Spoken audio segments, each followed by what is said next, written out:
to the freedom budget. The reason why there are so many people here with bags, some with food, is because we are not going to leave until we receive this point-by-point response. I do want to emphasize that we know that it's incredibly difficult to have a bunch of students come to you and say, solve rape on campus, or say, solve racism, solve sexism, etc. But I also want to emphasize that we're not just shoving this on you, which is why we put so much thought into highlighting specific things you could do. We're here as resources for you while you go through this point by point. We can provide feedback, we can provide opinions, we can give you nuanced information about what needs to change on campus. We are the people that this freedom budget is talking about. We and so many other people who can't be here, who won't be here, whatever, right? So I emphasize, we're not leaving until we get this, but we are willing to work with you to get it. So, another thing that we've done, and I will give you a copy of this, is we have broken up the points of the freedom budget into little categories that you can check off. Strongly agree, agree, neutral, disagree, strongly disagree.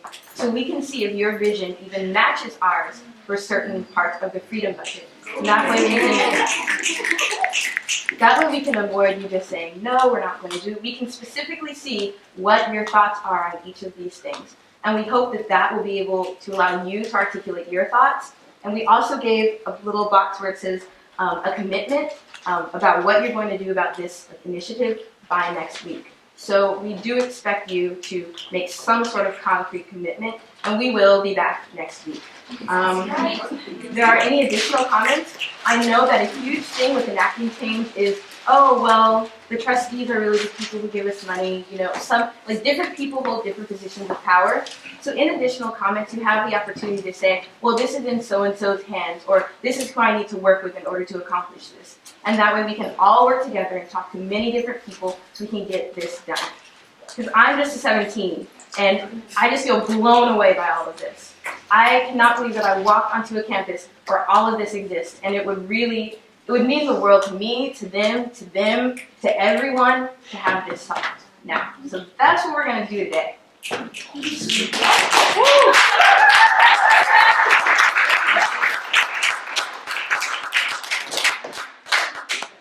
Thank you. I appreciate, the most important thing to say, I've said it before, but it's really the most important thing to say is that we share the same aspirations.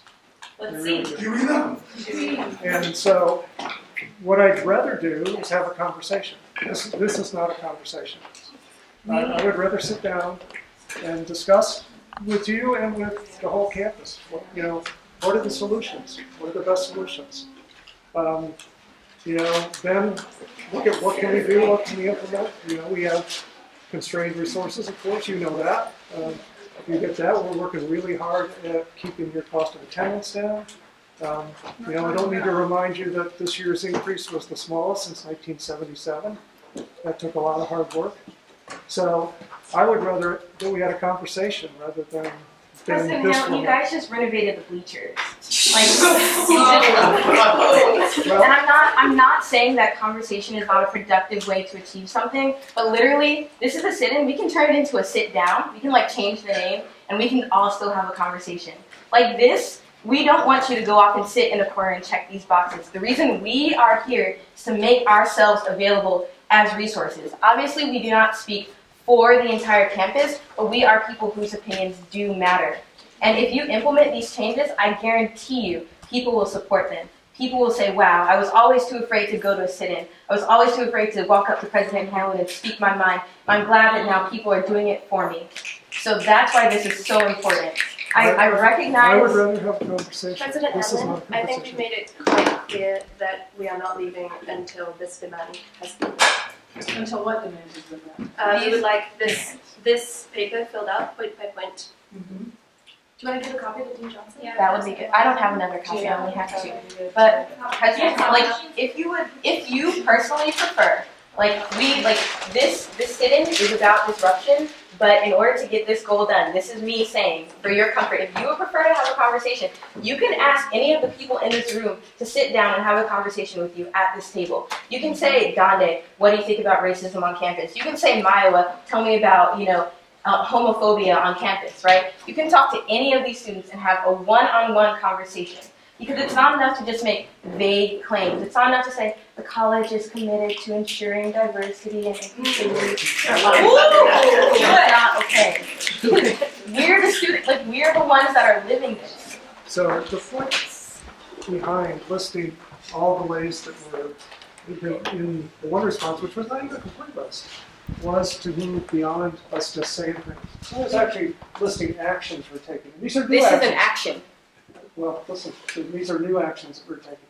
And there was, there's a lot of,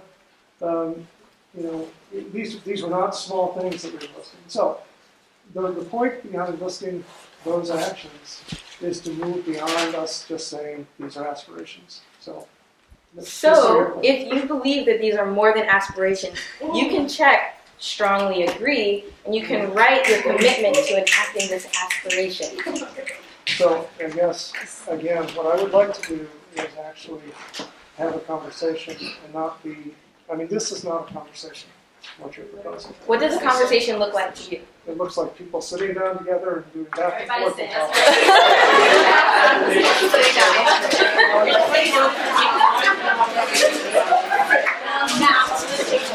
we are having a conversation. Okay. So, sorry, continue. What else are the criteria of the conversation? I think if we do, we're hosting moving Dartmouth forward sessions. That's a good open conversation. So here's my question. So you guys have how many $1 million worth of budget requests in here? Can anyone tell me I haven't what the told price tag you. is on it? Cecilia? My name's not Cecilia. Oh, sorry. Cecily. It's not my Oh, so sorry.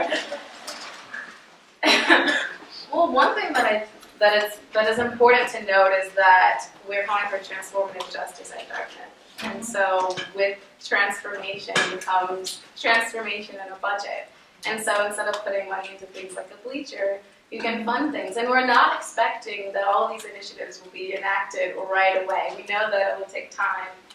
But we just want, from President Hanlon, right now in this moment, and we want so much more. But what we're just asking for right now is President Hanlon's opinions on these matters and things that he thinks that he can do by next week as an individual. We're not asking you to speak on behalf of the entire college. We're just asking you to speak for yourself. Just like I can go through this list right now. You know what? I can do that. We can all do that. Maybe if you want, if that would be helpful. And that is a way that we can frame this conversation and give our personal opinions and things that we think we can help with. So one of the issues behind reacting to a set of suggestions, ideas, is that we haven't opened up the conversation more broadly. So there may be many other ideas that are, some superior, some inferior. I'm meeting on Friday with Michelle Warren, who I understand has a fairly complete list of practices at other colleges and universities, because I want to hear what she's found. President Hanlon, I'm sorry to interrupt, but when you say that some ideas are superior and some ideas are inferior, you have to think about whose ideas are considered superior and whose are considered inferior. Because our ideas are right here, and you're trying to placate us and you're trying to pacify us and move this and push this forward, but not in a constructive way. Push this forward into some vague nebula of never going to happen. And let me tell you, when I arrived on campus, I was so excited. When I went to one of my first floor meetings, we talked about identity, and a student, one of my peers, someone my age, said that the things that matter to me, inclusivity, race, people not asking to touch my hair, don't matter. He said that what matters is politics and the economy. And this sounds like politics, and this sounds like the college economy.